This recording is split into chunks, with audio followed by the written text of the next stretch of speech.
At sa mga nag-sponsor po, no? Especially kina Tita Connie Sanchez, thank you so much po sa inyo. Yan, Tita Jenny, Sir Andy. At salamat po sa nagsuporta sa first live ni Carla kahapon.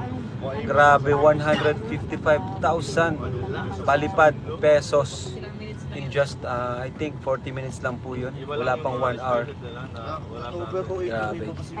So yan po, no, di ba, sa title natin, pangarap na natupad.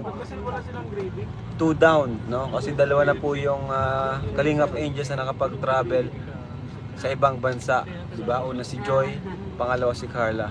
So grabe po sa Team Kalingap, ano po, kasi hindi lang basta natutulungan sa pabahay, pag-aaral, pati yung mga personal na pangarap nila, like yung makapag-travel sa ibang bansa, ay pati yun natutupad po natin. So salamat po sa inyo, mga supporters po, sponsors, thank you so much po sa inyo. And yun, sana po ay balang araw, hindi man lahat, o kahit hindi man sa ibang bansa, may sama natin sila sa pag-travel.